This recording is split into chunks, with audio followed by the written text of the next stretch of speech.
There you go. Okay. Dr. Carty, Yes, sir. do you want to say something to our So, platform participants before we go?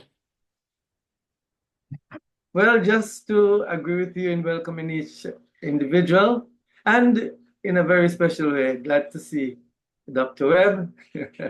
Haven't heard from you in a long time, so great to see you.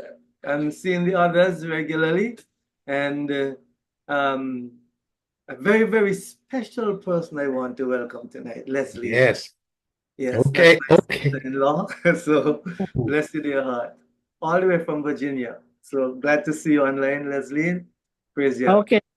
And we as Queen Aria says, we'll be having an open forum. So please come with your questions. We will answer as much as possible. And I'm sure there might be individuals on the platform who might have information that you would want to share as well. So it's not just about asking questions, but it's about sharing with each other. Okay? So all you have to do if you want to share, just raise a hand. We acknowledge you and we share. Praise you. Yes, yeah. Go ahead. And thank you. And Dr. For those of you who do not know, Dr. Carty is president of Rapid Shalom Restoration Ministries International, practicing naturopath in St. Kitts. And uh, we have another board member on the platform tonight, and that is Dr. Webb. He's in Baltimore. So I just want to recognize those two persons from Rapid Shalom Restoration Ministries. And of course, I offer apologies for our beloved host, who's still our hostess, and that is Nurse Juliet, who cannot be with us and has not been with us for a while, but she's working things out. Praise God for that. Now, I want to get started tonight with by reading a report on modern medicine. Very short, very brief. And this report, even though it is 6 years old, it's still extremely pertinent. Okay, very important. And the title of it is called "The Third Leading Cause of Death in the U.S. Most Doctors Don't Want You to Know About." Okay. A recent Johns Hopkins studies claim more than 250,000 people in the U.S. die every year from medical errors. Other reports claim the numbers to be as high as 440,000, almost double that amount reported by Johns Hopkins. And then there are medical errors are the third leading cause of death after heart disease and cancer. And I want to stop right there. That in itself says a lot. We go to medical practitioners for the purpose of being healed. But apparently, as human beings, there is human error. Only thing, the human error is very large, and there is no accountability for it. So this is one thing I would like to point out as we go. We are promoting natural health. And anything that you do have going on with you, our approach is natural. And when we approach naturally, it's not just the physical body, but the spiritual also, because you are a composite unit. And to address both brings the balance. But many persons would think that medical error would not be the third leading cause of death in the United States. And because most doctors in the Western Hemisphere is trained in the United States, you can take that and bring it over to any Caribbean country, any other country where you have trained medical staff, and expect the same statistics. So with that, I want to open up. I don't know if you want to say something about that, Dr. Carty. You're quite correct. In fact, I think I may have seen that article as well. And when it comes to medical errors, they are not just limited to mistakes in prescriptions, but sometimes even errors in surgical processes. Mhm.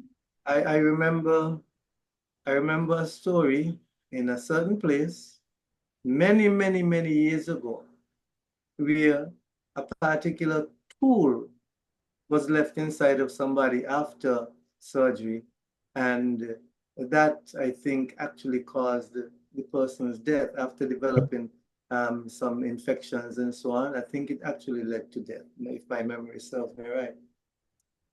Who would have been held accountable? One is not quite certain, because in most cases, well, I know in the US, where the legal system goes after medical doctors for malpractice, and if in cases of mistakes and so on. In Caribbean region, we don't hear much of that happening, you see, and so we probably need to take a closer look at what we allow medical practitioners to get away with. Yes. Yeah, and I do agree. And one of the things is we are and patients are consumers when it comes to treatment. And as consumers, you pay for the service. So with that, you are the one that actually has the power. You see, it is up to you to go into an establishment and trust every single word that is said and pay money for those words, to walk out with those words not being verified. People, it's to the point where when you graduate medical school, finish your internship and you're in place in a hospital, people see you as a human god, and doctors are aware of that. So gods are not supposed to make mistakes. So claiming a mistake takes you off your pedestal. But again, it's your choice. Everything that we need has been given to us on this earth before we were even placed here as human beings, whether it be food or whether it be medicine. We've moved so far away from natural cures and natural health and natural way of living that we have newly named diseases annually. And you wonder where these came from. And these were unheard of more than 100 years ago. Something is wrong. And everyone should be concerned. But I do know that you on this platform are concerned. That's why you're here. In light of that, it's not only the medical profession, and I'm not bashing doctors because they are needed. For instance, as naturopaths, Dr. Carty and I, we don't perform surgery. We don't give diagnosis, don't write prescriptions. But where there is a need for surgery or a need for prescription, you do need a good medical doctor for those purposes. So we're not bashing, actually just telling you let the buyer beware. Make sure that you know who you're going to, the advice you're getting, and if possible, get opinions, second opinions. And by all means, when you have a condition, what you want to do is find a naturopath close to you or reach out to a naturopath that you know of and see if there is a natural approach to whatever the diagnosis is, rather than just jumping on the bandwagon and doing whatever is recommended and thinking that that's going to cure the problem. And as the problem gets worse, you keep thinking that this adjustment in synthetic medicine will actually cure it. So a lot of people come to naturopaths when they are deep into decline and expect miracles, whereas much of what has happened could have been prevented if in the early stages of the diagnosis, those individuals were searched out. So, yes, sir? Yeah, and since we are speaking about medicine in general, there's something else that we must be aware of, because you spoke to traditional medicine on one hand and naturopathic medicine on the other hand.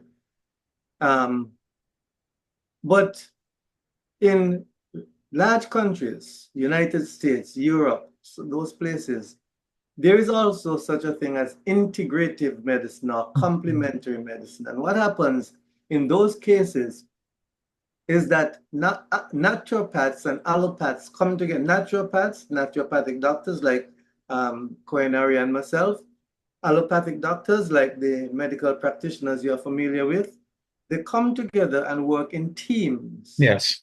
So that they complement each other. And that form of symbiotic relationship is referred to as integrative medicine. Unfortunately, in most of the Caribbean region, we have a situation where medical doctors tend to shy away from building those relationships with us as naturopaths. In fact, it is a bit concerning that some medical doctors will tell their patients, well, do not go to the naturopath because they're just bush doctors. And this is not conjecture, this is fact. So that medical doctors who may not understand who we are, rather than trying to find out who we are and what we do and what we know, simply brand us as bush doctors. But we do more than just introduce people to herbal medicines. There's a lot more to Yes. naturopathic medicine than that. But I must also say that there are some medical doctors who are indeed interested in and have been reading in the area of naturopathic medicine. And I applaud those medical doctors. In Yes. fact, some of them do actually recommend some of the natural treatments in their practice. So there's that coming of age, just that it's taken kind of long. Yeah. One that both parties will come together much more quickly for the benefit of patients, clients. Yes. And you mentioning that I had the privilege over the years to have worked with two medical doctors. My clinic was in their clinic, and they were actually things that they know that would be better, even though they did not have full knowledge about the therapy. They knew that that therapy is better than what they would recommend it, and they did so. Right. And I also came across some medical doctors realizing the shortfall in their education concerning nutrition, Yes. have gone and gone into actually studying nutrition to become more than just integrated, but become what they call functional doctors. And the functional means that they have knowledge of both the natural and the allopathic, and they know how to combine. And that's very, very important. Now, talking about that, I'm pretty sure that everybody in the platform is well aware of the health decline, the global health decline among all ages. And a lot of it is actually manipulated. And we have on the platform spoken about the importance of food items, sourcing good quality food items to maintain health, because your food actually is your maintenance. I know that some people say food is your medicine, but it's your maintenance. The herbs are more your medicine than the food. You see, the food is the food that you would eat is to maintain. But when you have a situation that occurred, then you have your herbs that actually helps to deal with that particular situation. This week, I came across an article again that I think everybody needs to be aware of. It's called transgenic food, where they are growing your food with vaccines, with the mRNA vaccine in the plant itself, so that you are actually medicating while you eat. And I heard about this some years ago, but now it's already on the market. And they've done it in vegetables. There's a report that Canada has shrimp and swine that they have merged with the mRNA, so that when you eat those foods, that you would actually be taking your vaccine. The United States is rolling out also, the University of California is working on their portion, especially with the livestock, to get the mRNA vaccine in their DNA, so that when you consume it, then you get the mRNA. And it's very insidious because many people refused that vaccine that had the mRNA. So now it's in the food supply. And this is something that this is an awareness that we have to be aware of. Praise Yah for those who actually keep Torah, because swine and shrimp is not on our plate. But for those who do, I would encourage you to follow the laws of kosher, found in Leviticus chapter 11, and other places in the Torah. That helps to guide you on what you should and should not eat, because it looks like they are targeting. And what they're targeting are the items that are, people consumed on a large scale. People have their popcorn shrimp, they like their swine, all forms. So now, that which they were running from, if they are not on Torah-based diet, will be integrating the mRNA with their bodies.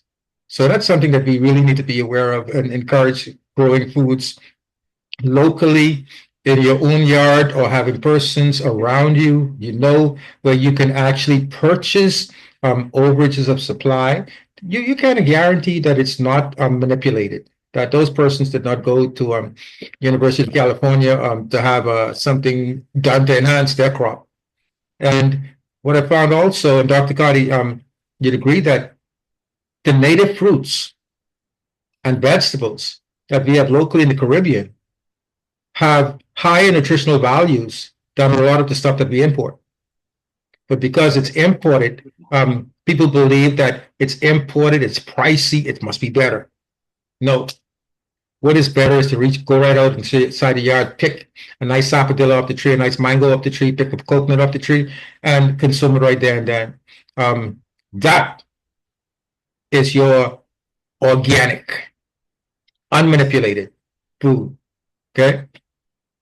So at this time, we're just making conversations, waiting for somebody to put their hands up.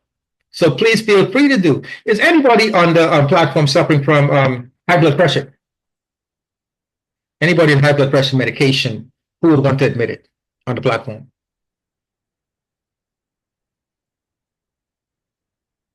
Wow, we got a healthy platform. Praise you for that. What about diabetes? Sorry. I was waiting to see if anybody else would put their hand up. Okay.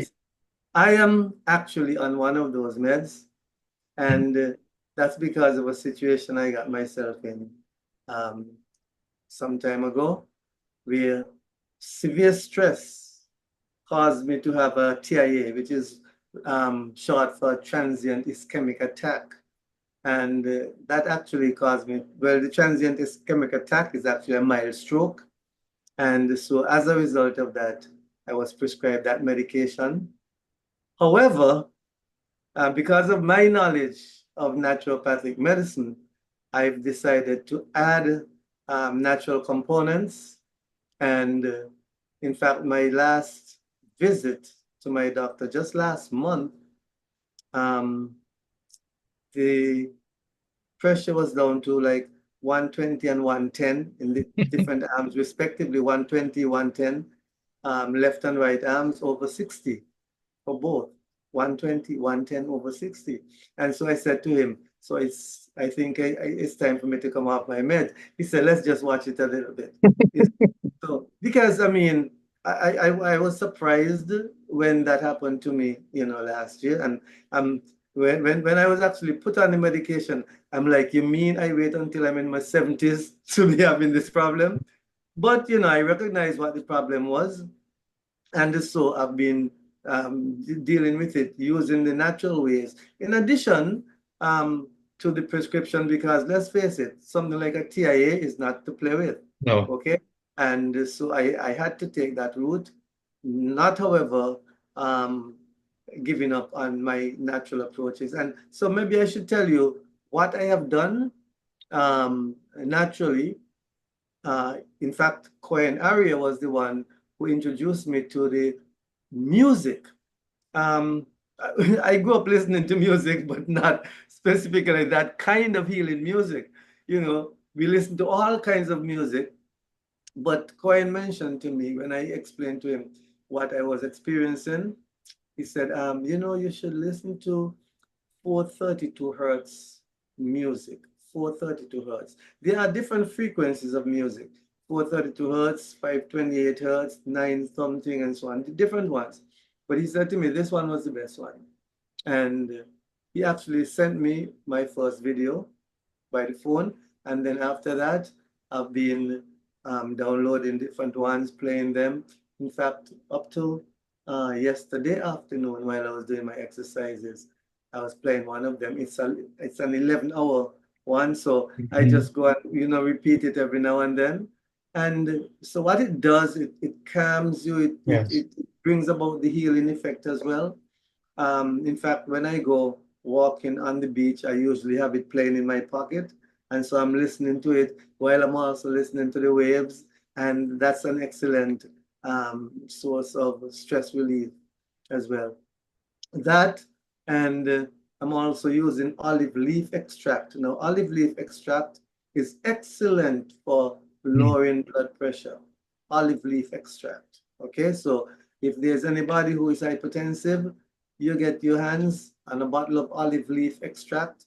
Try and get a good potent one, not any cheap one which has fillers and so on in it, but you want to get one as pure as possible. And it's taken, some of them one a day or maybe 2 capsules per day as the case might be. You follow the instructions. And I also did a 6-month course of another supplement called what it was, Basophil. I think it was Basophil. I just did that 6 months because it's not that I needed to use it over and over, recognizing that the pressure was going down, and until, as I said, my last visit, 120, one arm, 110 in the other arm, both over 60. So I consider myself to be doing great, and I'm just waiting for that time when I'm sure that everything is working, if not perfectly, at least optimally, so that I can just come off of the meds. Because, to be quite honest, pharmaceutical meds, while they might be good in the short term and for acute purposes, over long term, they could be problematic because of the side effects. And that is one of the things we have to be careful of, side effects. Gwen? Yes, and I'm glad that you mentioned that. And before I go ahead, Candy has her hand raised, so Candy, go right ahead. Hi, I just wanted to speak a little bit more about the music. Mhm. What does the 432 hertz or whatever? What is that? What does that mean? Okay. 400. Yes. Okay, you go ahead. Okay, 432 hertz is a frequency. It's a frequency vibration. The frequency is actually the measurement of the vibration that the music gives out. That vibration is equivalent to your body's own resonant vibration. Every living thing vibrates and vibrates at a specific frequency for that species. All human beings have the same vibrational frequency. The earth itself, the ground, has a frequency. That frequency is not sound, but it's electromagnetic, but it's still frequency that can be utilized in the body to stabilize the body. And it has a stabilizing effect. When you are, for instance, what was discovered, I think it was in Nazi Germany and the US, they did experimentation with the effects of frequency. And what they did was they recognized that the human body resonates at that standard hertz. Now, I must say that organs in your body might have a different frequency, but the overall average frequency that the body resonates is 432. But they found that when the Hertz measurement was moved higher than 432, it created agitation and anger. And they actually used this for soldiers to go to war, or when they wanted to cause a riot or an uprising. What they would do is actually play music above the 432, and it affects the people. They don't know what's going on, but it affects them, makes them agitated, makes them violent. And this is the effects that music have on. That's why a lot of the pop music that are being played out now are affecting those who allow it into themselves. I mean, the rap and those, well, everybody knows what type of music is out there now, and people are actually responding to it. Well, the 432 hertz, listening to it gives the calming effect. It releases the stress and tension in the body and brings the body down back into harmony. And it's one of the ways to manage stress naturally. That and what Dr. Carty did was he combined the 432 hertz with the electromagnetic grounding, walking on the beach or in the sun, and he's getting a double dose of regularization. So that is the type of effect that the 432 hertz would have on you. And it's only to Google 432 hertz music, and you'll get a quite a long list that you can select from. Does that help? Candy? Oh, hi. Yes, but I still don't understand. So if I go into YouTube, what do I put in the search engine for me to get that music? 432 HZ. Oh. Yeah, you just put that in just like that. 432 HZ Music. music. Oh, Yeah. HZ music. Yes, hertz. HZ is the short for hertz. Sorry. I see. Yes. Oh, okay. Thank you. Okay. You're welcome. Right. And you will get a whole playlist, Mhm. and you can just choose different ones. I see. The case might be. Right. Thank you. Okay. And Dr. God, you mentioned, it's so nice that you mentioned the olive leaf extract, because we have a lot of virus superbugs that are now antibiotics, pharmaceutical antibiotics is food for them. They take it, they go on steroid. The olive leaf extract is a potent antiviral, antibacterial, and antifungal. It is the natural replacement for an antibiotic. And as Dr. Carty recommended, a high dosage. One of the things when you're searching for the olive leaf extract, you have to make sure that it is 20% oleoropine. You can look for that on the bottle before you purchase it. That's 20% oleoropine, OLEIROPEIN or IEN, one of the two, but it's oleoropine. And that is the active compound in the olive leaf extract. So you want to make sure that what you get has 20% of oleoropine in it. And that would tell you that the manufacturers know exactly what they're doing and why. Yes. Okay. What about, sorry. For those of you who are familiar with neem, Mhm. neem is also comparable to olive leaf in terms of its antibiotic, antifungal, antihistamic, antiviral, almost everything. The neem tree. Yes. You can chew the leaves. It's very bitter. Oh, yeah. You can chew them, suck the juice out, or you can make a tea with them. And best way to make your tea is to blend it. Blend the leaves so that you break up the leaves fine, and you get all of those nutrients out of the leaves. Oh, yes. Potent. Okay? So, oh, yes. Right. Okay, very good. Okay. Those two things are good for, we have coming up what is called the label, the flu season, or the COVID season, whatever you want to call it, but it's coming up, and we need to get our bodies right. so that we can fight it naturally. Now is the time to start preparing. Um, I want to give a shout out to Brother Boaz for an article that he dropped in earlier, and um, it was about the belly. The men with the big belly trying to get rid of the big belly, but what he did mention was that it is something that in order for us to correct the situation, it cannot be going on a fat or a diet, but rather making it a lifestyle commitment. And this is one of the things that we promote in Rapha Shalom Ministries is natural health, not to address a one-time issue, but rather to make it a continuous way of life. That way you stay healthy. Not waiting for the emergency, but making sure that the emergency doesn't come. So would like to encourage everybody that the things that we've been teaching and sharing on the platform is to help us make ourselves better, because the Father wants us to prosper and to be in good health. And if that's his desire for us, the only thing preventing it is us.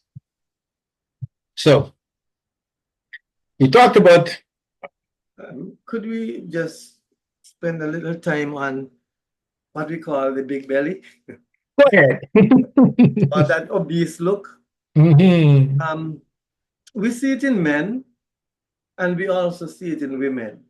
Right. But it seems to be more pronounced in men. And some people refer to it as the beer belly. Mm-hmm. But there are lots of men who experience that, and they don't drink alcohol, but they still have that. Okay? And there are three main reasons for that. The most obvious one is excess fat. Mm-hmm. And so if one were to, get rid of all of those fats, carbohydrates and sugars and so on, that would add layers upon layers of fat. You get rid of those from your diet, you should be able to see some of that fat burning away. Exercise is also very important in helping to burn away that fat, okay? But there are two other underlying issues that people may not be aware of. How many people have at least 2 bowel movements per day? Some people are satisfied with 1. In fact, there are some individuals who might have 1 bowel movement every 3 days or once per week. Yep. But we eat food every day, except we are fasting.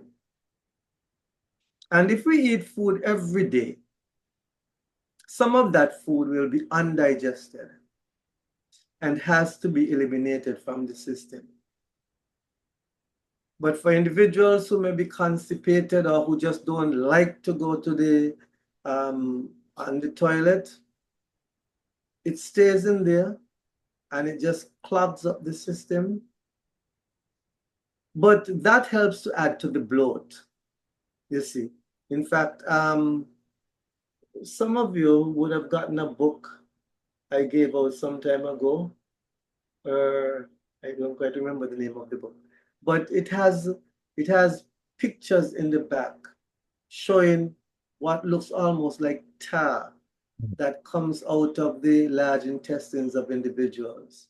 You see, and that stays in there and it builds up and it builds up and it builds up. And that's one of the reasons for the bloat, because it's not going to go anywhere. So it's going to push the abdomen out, right? So that's one underlying reason. Another underlying reason, believe it or not, is liver problems.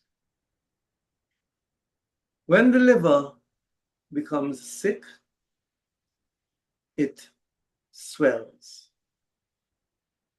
And as it swells, the abdomen is going to be bloated. And so what we refer to as the beer belly is actually the liver becoming inflamed as a result of the excess alcohol that the person is consuming. and that could lead to cirrhosis of the liver. But then there are other ways that the liver could be inflamed, because remember, the liver is the main detoxification organ in the body. And if we are taking in an excessive amount of toxins, then we are going to be overloading the liver, and soon the liver will begin to break down. But as the liver becomes more and more inflamed, it just becomes swollen, and so you have that swelling of the abdomen as well. So those are the three main reasons for it. So it's not just fat or obesity, but you have those two other underlying issues. So that my encouragement to individuals, we eat food every day, try and have at least one bowel movement per day. If you can make 2 or 3, because most people consume 3 meals per day, that would be doing great. You want to clear your bowel.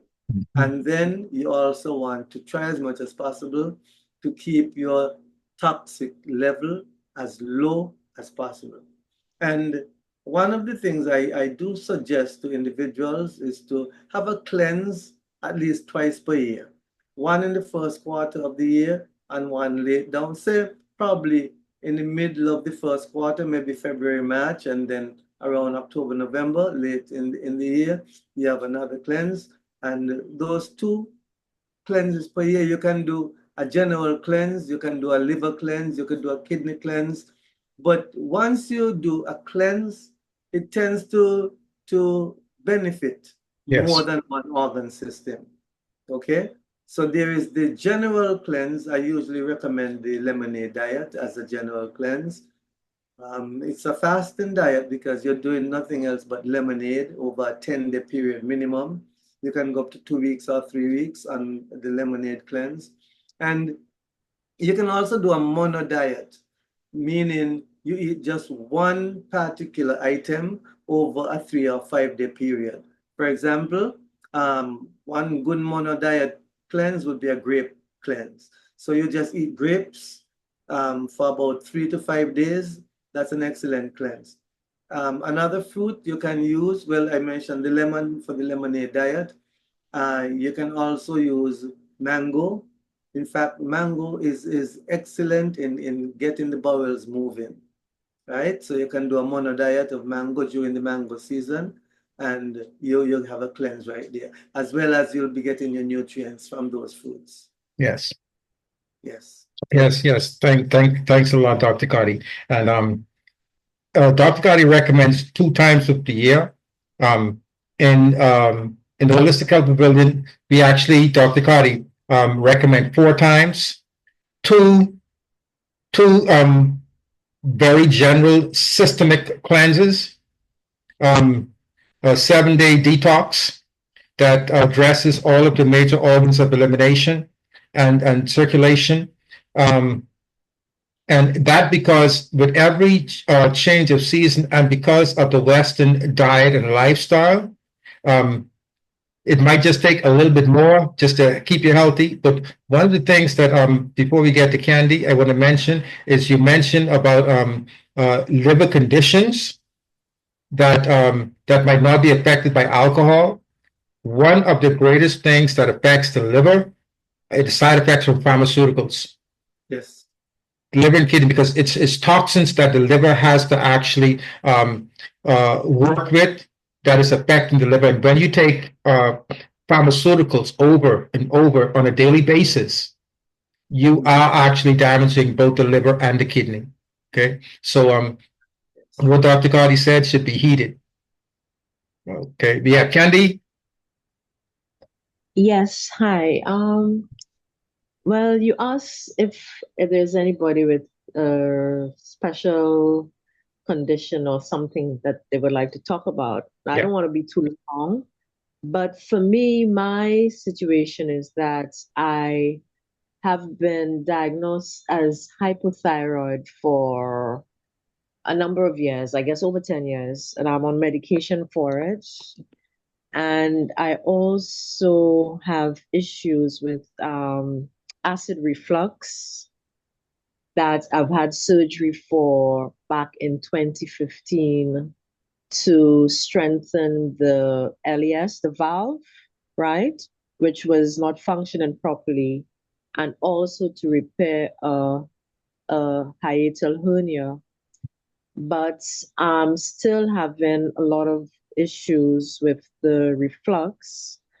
I don't know if it's I have too much acid or I have too little acid. I don't know. I'm still conflicted on that. And but the main problem that I'm experiencing is the whatever it is that's coming up, it's very bitter. So recently my doctor started looking at bile. Possibly he said bile reflux in addition with the acid reflux. And also I had a total hysterectomy back in 2015. So I am mixing up all these things, the acid, the menopause, the hypothyroid, and I'm just not feeling well. I just have a lot of low energy. I've lost a lot of weight in the past 3 years or so. I cannot seem to put back on the weight. I've lost a lot of muscle. I don't have appetite. I don't feel like eating. I don't feel like cooking. So it's a complicated story. I don't want to raise all of that, but I know it's a lot even to start dealing with it, but it's just very frustrating where I'm at the moment and trying to decide what to eat, what I cannot eat. With each condition, I also have cholesterol issues, not very high, but I am on the kind of high side of it. So, in a nutshell, that's who Candy is, Okay, dealing with Ken. all. Um, may I ask quickly, the hiatal hernia, have you had it dealt with already? Like maybe you have had surgery and you're over that and the acid reflux is still happening, or you still have the hernia? I seem to have developed another one because it was corrected back in 2015, but I just had a test done in Martinique, and here also the endoscopies they show that I have another hernia, which is probably contributing to the reflux. Okay. Yeah, I thought that might be the case because if you're saying that the reflux is happening, yes, because there are times when even if you fix it, you can have either the same one returning or maybe another one developing. Mm-hmm. And there are some things you can do naturally.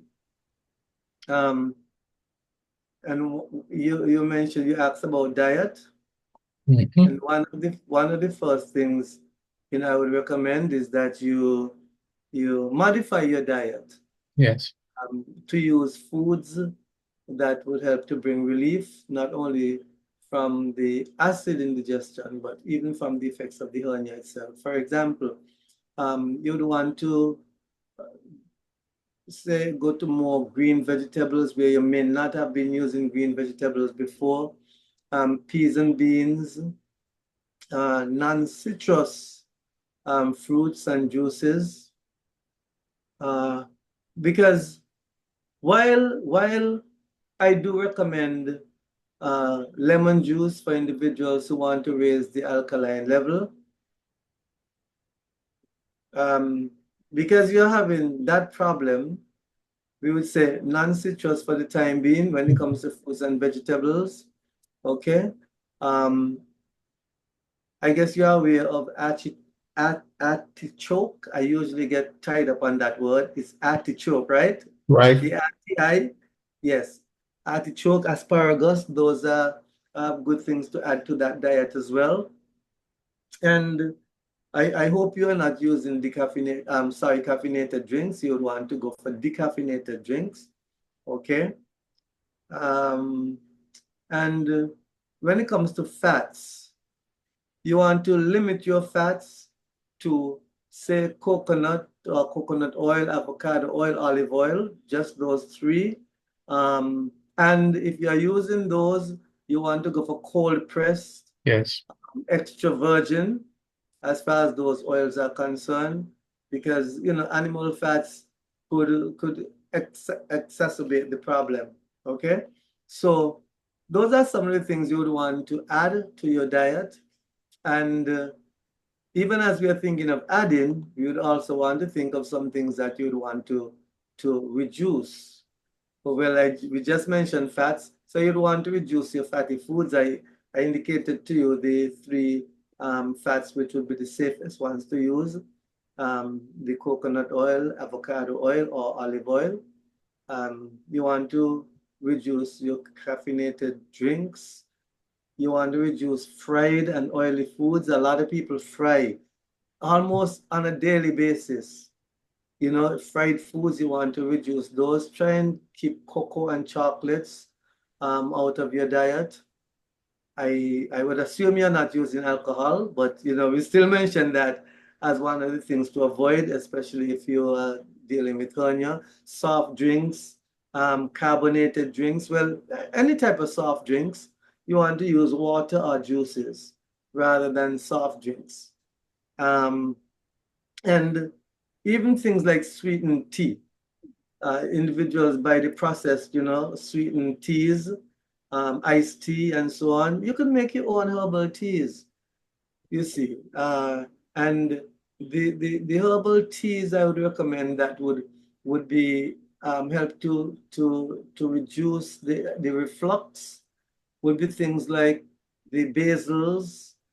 Then there's lemon balm, as well as lemongrass. So you have those two lemons: lemon balm, lemongrass. Ginger, even though it could be spicy, ginger is excellent as well in helping to reduce the effects of acid reflux, dyspepsia, and it would also help to strengthen the digestion. Okay, so those are some of the things I would want to mention that you would want to avoid. And I think Cohen was going to say something a while ago. Yes. I'll probably come back and mention some other things. Mhm. Um, Yes.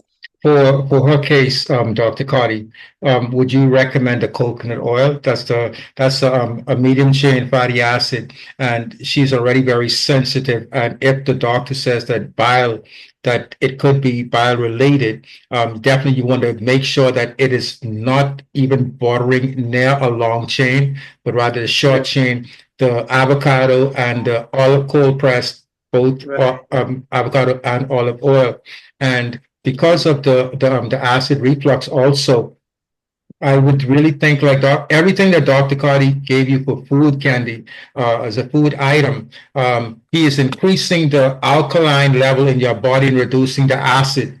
And that is one of the things that you would have to do. You'd have to become familiar with the acid alkaline association, which foods are acidic, which are alkaline, so that you could increase your alkaline intake. One of the things, when you get a burning sensation, you'd be very surprised how a fruit like apple can calm down an acidic attack quickly. You don't need to reach for milk of magnesia or any of those things. Eat apple, eat applesauce, get that in you, it calms quickly. And then two, with hiatal hernia, one of the things is you do not want to be constipated, like Dr. Carty mentioned, because of the straining. It will actually aggravate the hernia. So you have to make sure that you're eating the greens that he recommended so that you can have those fluid bowel movements without straining. Okay. Mm-hmm. And that's Okay, just, so but that's one of the things is too much in conflicting information because I was told that I cannot consume apples. And then you mentioned apples because that's one of the things I used to be eating, one of the fruits, mhm. but I stopped because they said that the apples are also acidic.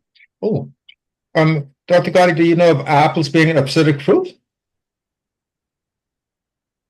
Let me ask, before I answer the question, did you get that advice from a medical doctor or simply a layperson? No, well, the apples is actually from a medical doctor, not local, but somebody Yeah, who, yeah, a medical doctor. Okay, yeah. the situation is this. And I'm saying this as respectfully as I can.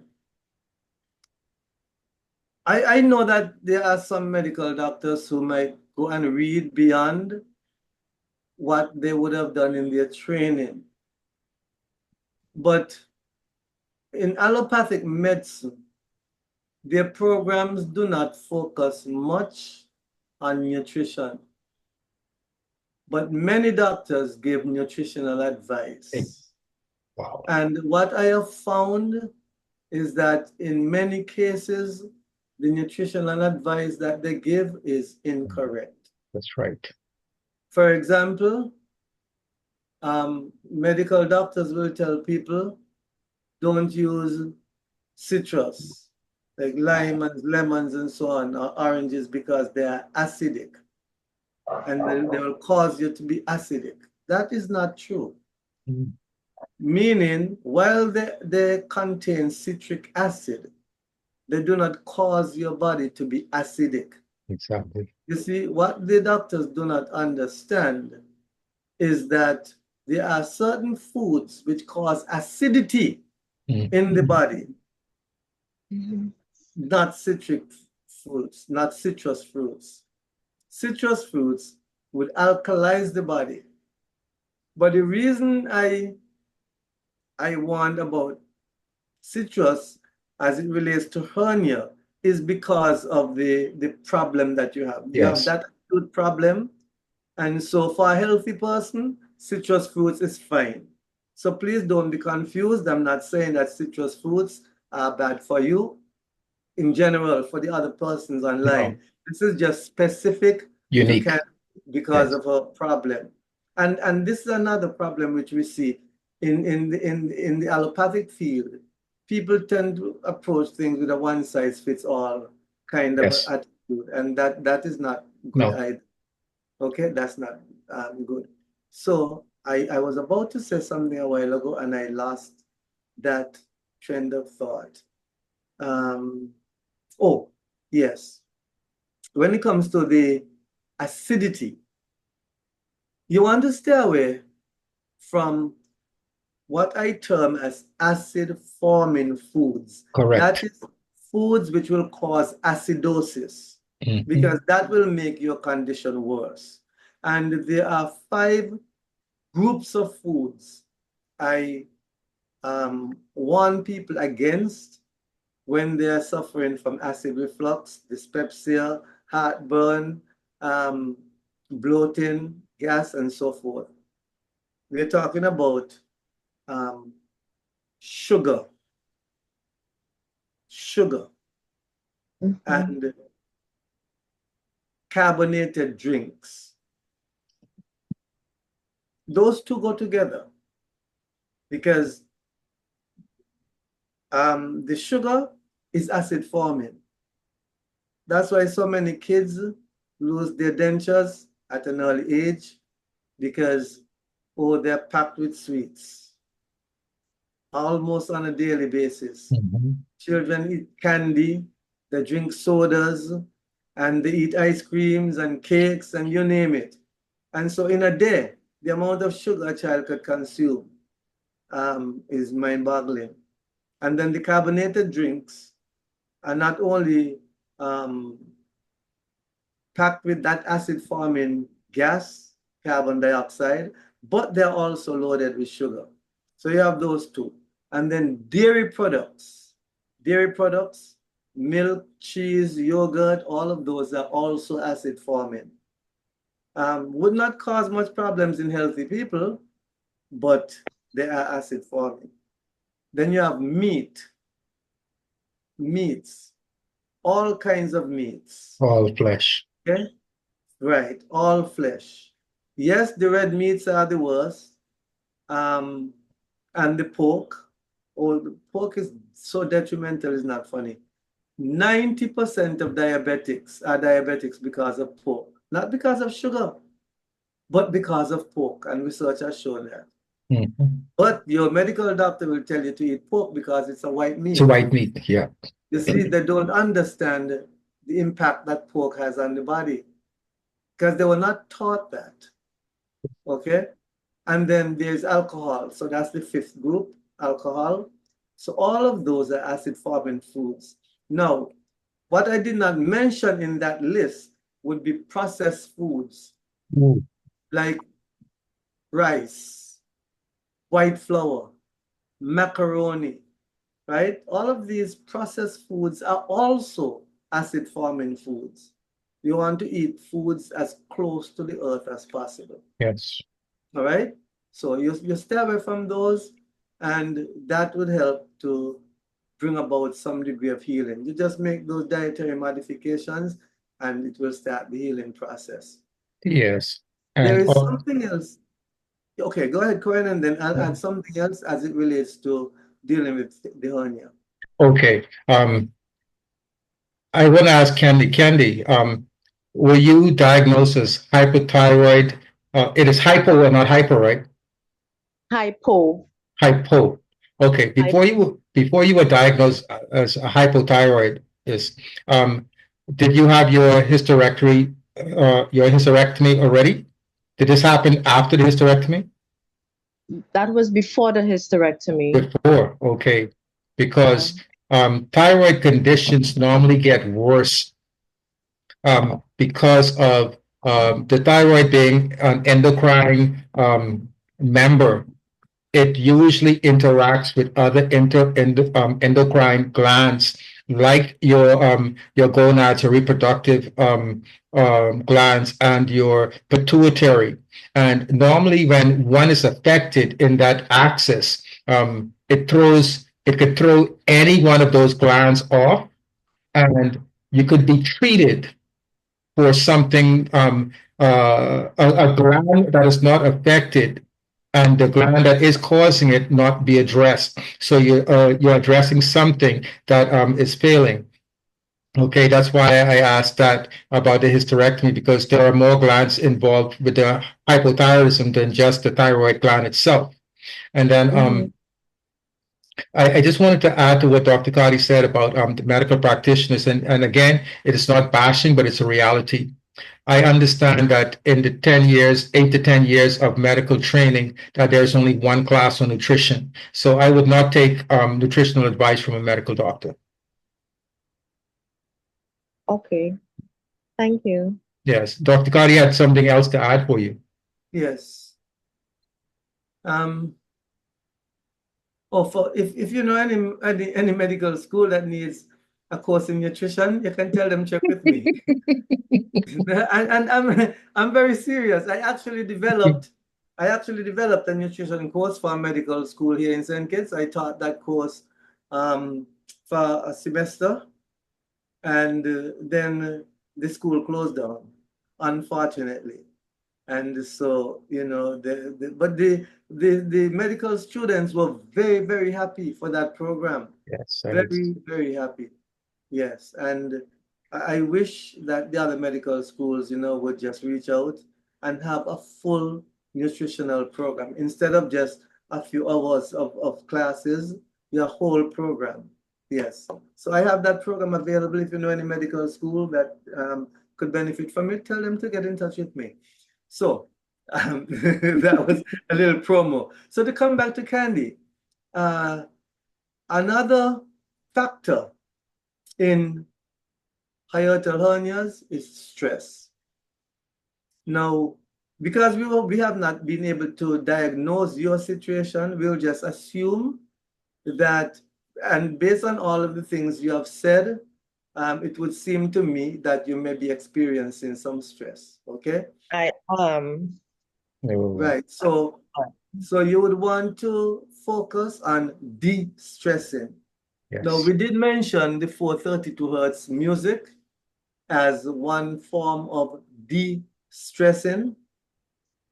Another excellent form of de-stressing is meditation. Yes. And I'm not talking about transcendental meditation, this thing that the yogis do and so forth. I'm talking about spending time in the Word. Take your scriptures, especially the Psalms. The Psalms are excellent for meditation. and you spend some time reading slowly.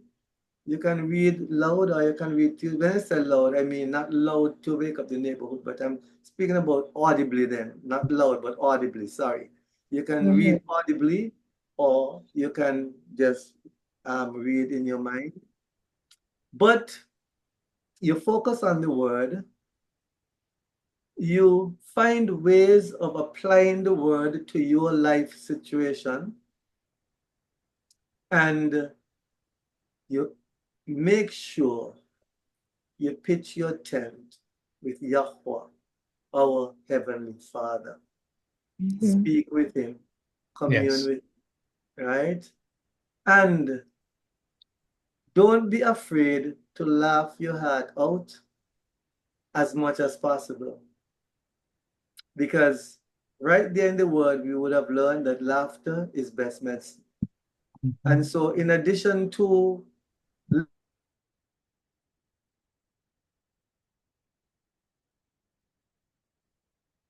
watching some of those, what you would call Christian comics, there are individuals who, you know, they work with church groups and so on. They're comedians, but they're quote unquote Christian comics, and they give you something to laugh for, right? And that helps. Okay, that helps. Okay.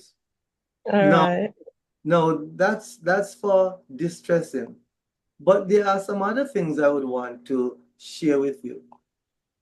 Again, not having had a session with you personally, but if you are overweight, I would recommend that you lose your weight, get your body. So sorry to interrupt. Yeah. Actually underweight now. Oh, okay. 5'7.5", and I'm 110 pounds. Ooh. Okay. Oh, yes, but Oh, yes, correct, yeah. because you mentioned the hypothyroidism. Yes, sir. But Right? the, Yes, No. yes. Hypothyroid, I'm supposed to be big. doc- I'm not. exactly. Oh, yes, hypo. It's hyper. Yeah, yes, Sorry, and the opposite. Yeah. I excuse me, don't know why my mind went there. I was just yeah, looking for a reason for her underweight. Yes. with Dr. Okay. Carty, Yes. something that she pointed out that I was thinking about also when she mentioned what was going on with the hypothyroidism. That's why I asked her if she said hyper or hypo, Yes. because her symptoms seem to be hyper. She's losing weight, and that normally happens in a hyperthyroid case, not a hypo. Hypo, she should be blowing up because her metabolism was slowed down. But I think the weight loss is due to my diet and my eating. Maybe I think that's what it is. Because the figures for my thyroid, they suggest that I'm hypo, and I'm taking medication for hypo. The one thing that really confirms the hypo is my eyebrows. That's one of the things they say, that you lose the eyebrows and the hair loss. But the actual overweight, I'm not experiencing that with hypo. Okay. Yeah, but there are some other physical things I would want to speak with you about. No, okay, before we go to the physical thing, when do you eat your largest meal? What time in the day? Lunchtime. Mm-hmm. Okay, that's around midday.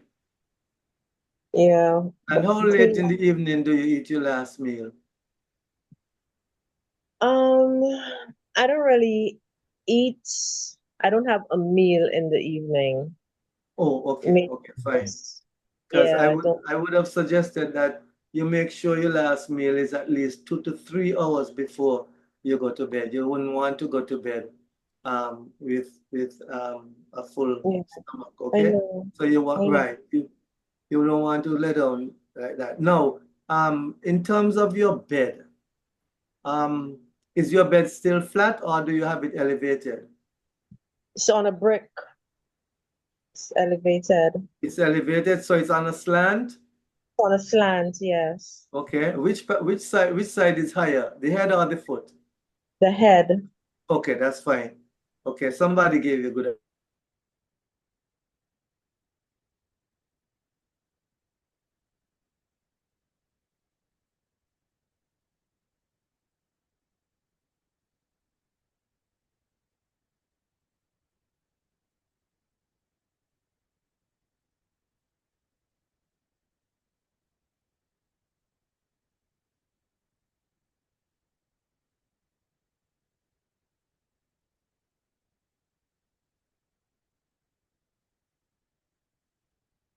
Let me see.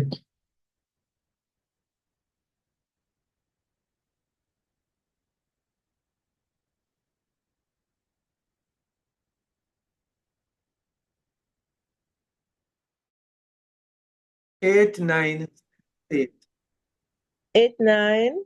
68. Okay. 869-665-8968. Yes, I'm on Okay. WhatsApp.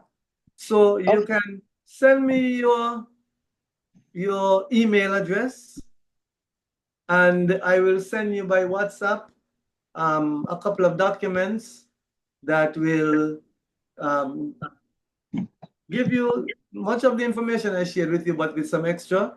And it also would have the protocol for doing some self massaging. Okay, and that should help to bring you some relief as well. Thank you very much, Dr. Carty, You're welcome. and Cohen as well. Thank you very much. You are quite welcome. To practice some of the things, although I already know some of them, but I will really make a concerted effort to increase what I'm doing. Thank you. Yes. The main document you'll receive will be how to heal your hiatal hernia at home. Thank So you. yes, it can be done. Okay. Thanks. Okay.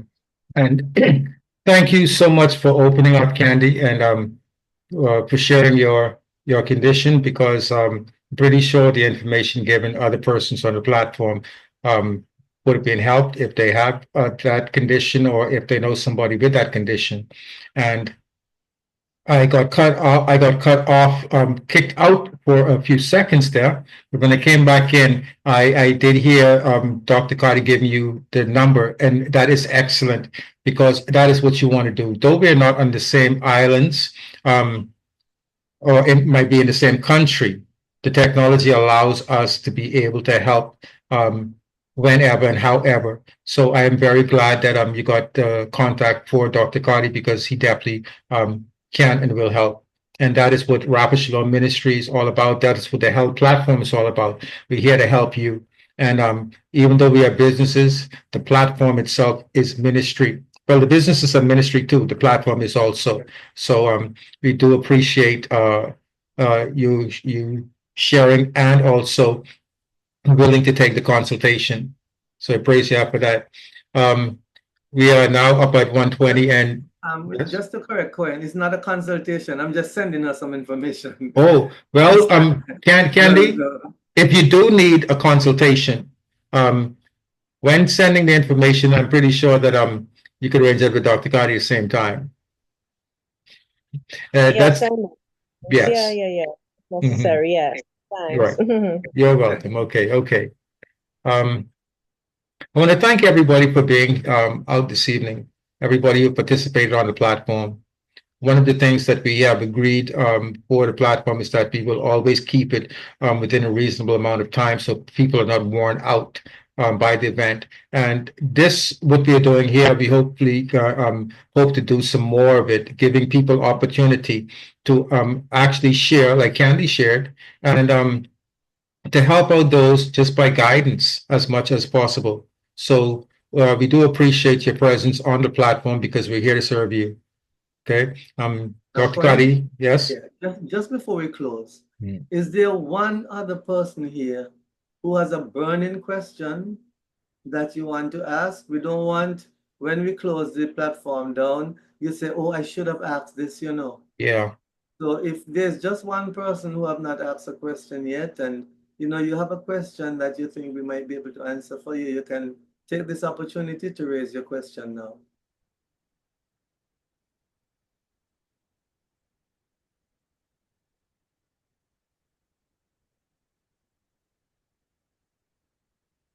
Okay, going once. Mhm. Okay, there's a question from Okay. TSX. What is good for, what is this? Inclination What? Excuse me. or inflammation. For inflammation. Yes. Okay. You want me to start with it, Dr. Carty? Or You want to roll? Yeah, but one would have to determine the nature of the inflammation, because inflammation is caused by a number of different things, and so it's not, again, a one size fits all. You see. And But there are that, some general things which could be said. yes. For example, one of the things that causes inflammation is the buildup of mucus in the body. And I try to encourage people to practice prevention, because prevention is not better than cure. Prevention is the cure. I don't like to hear people say prevention is better than cure. No, prevention is the cure. And one of the ways to prevent inflammation is to add cayenne pepper to the diet. You'll be surprised how a daily dose of cayenne pepper will just drive mucus out of the body.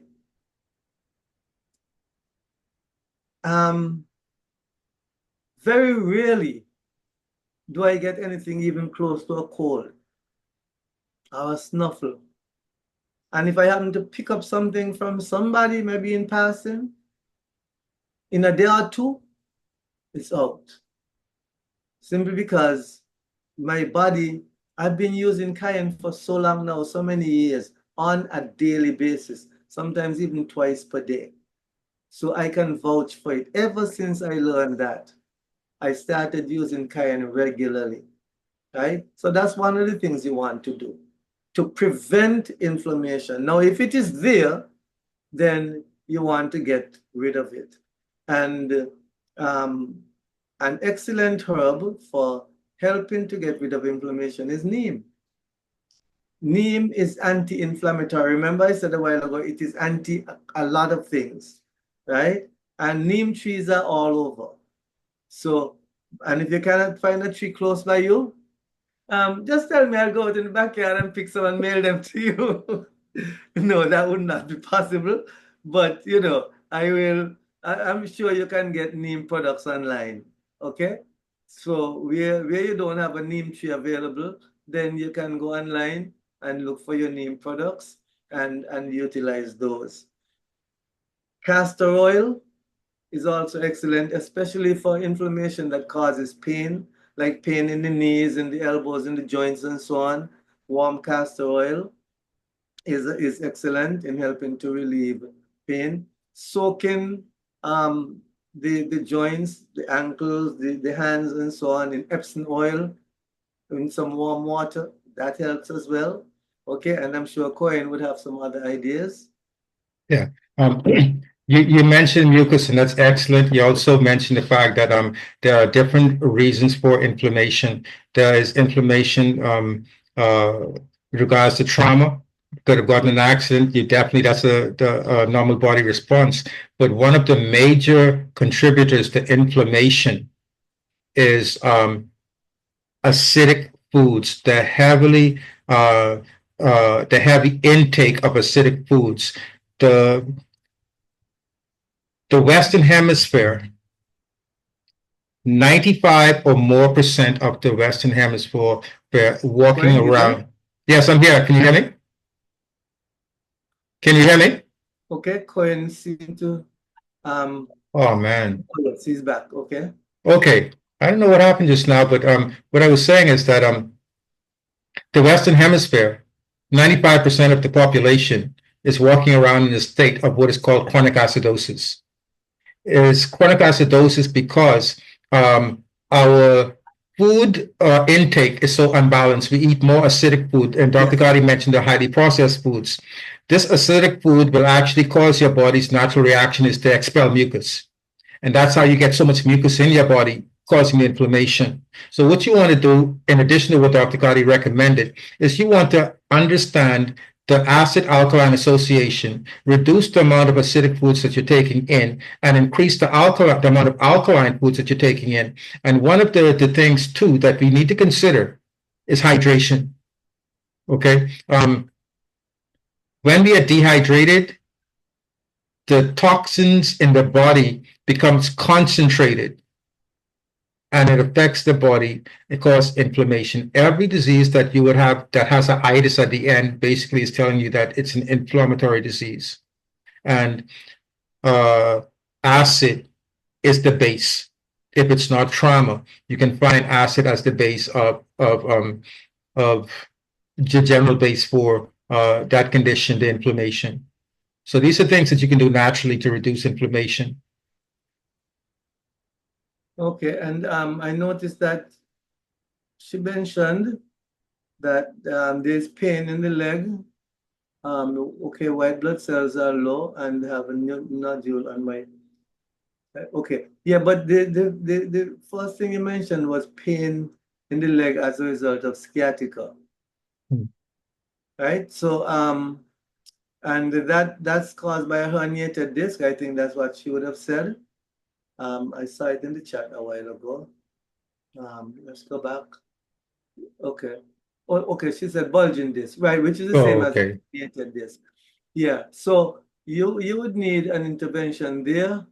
A chiropractor would definitely be helpful in adjusting the vertebrae to release the pressure of that disc.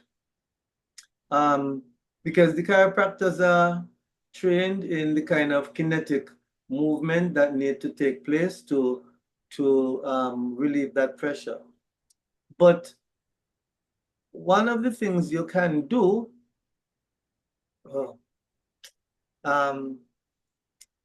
is to, if it's at all possible, you can just like allow yourself to hang using your hands, right? Maybe just grab a window ledge and hang. What that does is it pulls your body, so it helps to release some of that pressure off the spine. Okay, so that's one of the things you can do. Another way to relieve the pain is there's a pressure point on the back of your leg just above your calf. Not right up to the crease of the knee, but just above your calf. I wonder if I can, how could I demonstrate this with the camera? It'll be kind of difficult for me to do that. Anyway, but the point is, if you can get to just that pressure spot and you press on it for a few minutes, okay? You press on it for a few minutes, do that. Let me see if I can get up and get myself in a position where you can see. Let me see if I can put my leg up here. Okay. All right, I think my leg is up here high enough. So this is my calf here, right? This is my calf here. And just about this area here, just above the calf, not right up in the crease of the knee, but right in here, you apply pressure on that, or you can have somebody just apply pressure on that spot. Just like this, I'm applying pressure on that right there. Okay, you sit, you relax, and you have somebody apply pressure on that for about 3 to 5 minutes, maybe a little longer if necessary, and the pain goes. That's how the body works, right? I remember a lady came into our workplace, I think it was last year, and she was complaining badly. She was limping, and then I asked her what was going on. She told me she had sciatica and the pain was just radiating down. I said, okay, just sit on the chair. And I did that for her. And she was surprised. She was like, but Dr. Carty, I feel so good. No, yes. But these different pressure points, they work. Okay, and Cohen will tell you, I mean, he does reflexology, right? And he had a wonderful session some time ago on reflexology and the various pressure points that we have. Okay, so just remember that pressure point. If you can't reach to do it for yourself, you can have somebody do it for you. And just hold that pressure there for a while and the pain goes.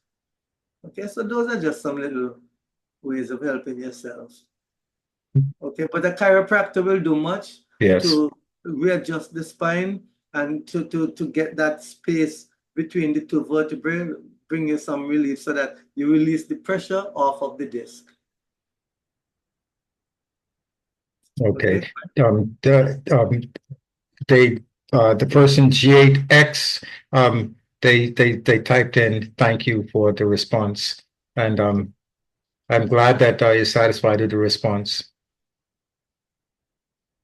And thanks for taking up that last question. That was very nice. That's a nice way to wrap up, Dr. Carty. What do you think? Oh yes. Yeah. Yes. We do appreciate everybody who came on. You listened, and I'm sure that even though you may not have asked the question, there was something that would have helped you in one way or another. So we do appreciate that. And in the next 2 weeks, we'll be back, and we hope that you join us. Invite your friends to come and join us as well. Remember, these presentations are free. You don't have to pay for them, but they are extremely valuable. Yes. It's like gold for you, because your health is your wealth. Yes. And that's what we are here for, to enhance your health. Praise Yah. Yes, praise Yah. So with that, Dr. Carty said his thank you, and I want to say thank you again on behalf of Rabbi Shalom Restoration Ministries International, our president, Dr. Carty, Vice President, Mr. Juliet Allen, and also our secretary who's in, Dr. Levi Webb. On behalf of the team, we want to say thank you for being here and look forward to seeing you next week. And I have to give always give my personal hand clap to my brother Dominica Alboaz, because he is dedicated and he is faithful, he's reliable, and that is something to be appreciated. So thank you so much, Alboaz. And until the next 2 weeks, Yah's willing, we look forward to seeing you on the platform with your friends, with your family, everybody gathered around and asking you questions or just sucking up the information. Knowledge is power. Only when you use it. It's useless if you don't. So with that, let me just stop the recording.